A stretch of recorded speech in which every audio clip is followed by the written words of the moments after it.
السلام علیکم۔ Asia 41 news کے ساتھ میں ہوں آپ کی میزبان امنا عباس۔ خبر شامل کرتے ہیں جعفر آباد سے۔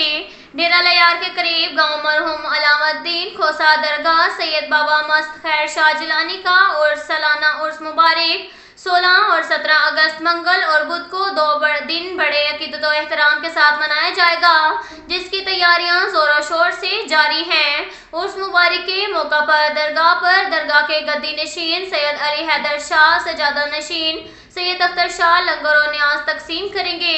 سید بہادر علی شاہ صوفہ اور دیگر مہمان گرامی چادر پوشی بھی کریں گے۔ 2 روزہ عرس مبارک میں مشہور عالم دین خطاب فرمائیں گے اور نامور نعت خواں نعت رسول مقبول صلی اللہ علیہ وآلہ وسلم کا عقیدت سے نذرانہ پیش کریں گے۔ عرس مبارک میں سندھ بلوچستان کے مرید عقیدت مند بڑی تعداد میں شرکت ہوں گے۔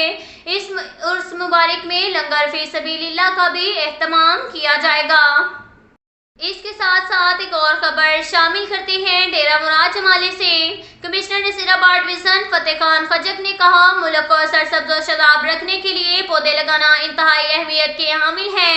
اس وقت پاکستان کو ماحولیاتی آلودگی کا سامنا کرنا پڑ رہا ہے، مگر ہمیں مل کر اس آلودگی کے خاتمے کے لیے عملی جدوجہد کرنی ہوگی۔ یوم آزادی کے موقع پر ہم سب کو اپنے اپنے حصے کا پودا ضرور لگانا چاہیے، تاکہ سبز ہلالی پرچم کی طرح ہم اپنے مادر وطن کو بھی سرسبز بنا دیں۔ ان خیالات کا اظہار انہوں نے محکمہ جنگلات نصیر آباد کے زیر اہتمام شجرکاری مہم کے حوالے سے پودے لگانے کی تقریب کے موقع پر آفیسران سے گفتگو کرتے ہوئے کیا۔ ڈی آئی جی نصیر آباد رینج عبدالحی عامر بلوچ، اسسٹنٹ کمشنر چھتر خادم حسین کھوسہ سمیت دیگر آفیسران نے بھی پودے لگائے۔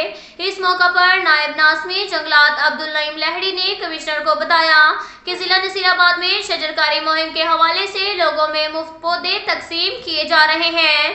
اگست کے مہینے میں شجرکاری مہم کے سلسلے میں ہر ممکن اقدامات کیے گئے ہیں، تاکہ زیادہ سے زیادہ پودے لگا کر اپنے علاقے اور صوبے کو ماحولیاتی آلودگی سے پاک کریں۔ صوبائی حکومت اور سیکریٹری جنگلات عمران خان کی جانب سے ضلع نصیر آباد میں خصوصی احکامات ملے ہیں، جسے عملی جامہ پہنانے کے لیے اقدامات کیے جا رہے ہیں۔ صاف ستھرا نصیر آباد ہم سب کے وسیع تر مفادات میں ہے۔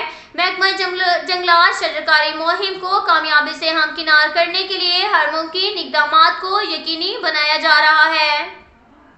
اس کے ساتھ ساتھ ایک اور خبر شامل کرتے ہیں جعفر آباد سے۔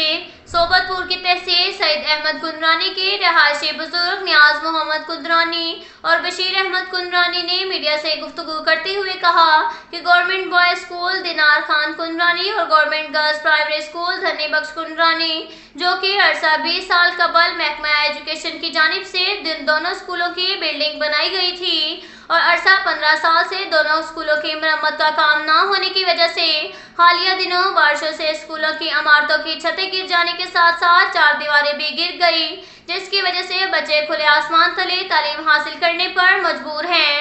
انہوں نے کہا، اسکولوں کی عمارت اور چار دیواری کی اطلاع محکمہ ایجوکیشن صوبت پور کے آفیسران کو بھی دی گئی ہیں۔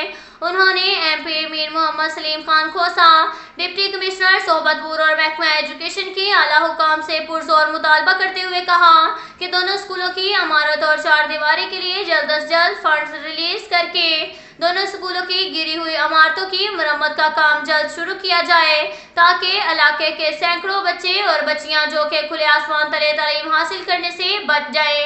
اب تک کے لیے اتنا ہی کافی ہے۔ ملتے ہیں اگلے بلیٹن میں، ہمارے ساتھ رہیے گا۔ اللہ حافظ۔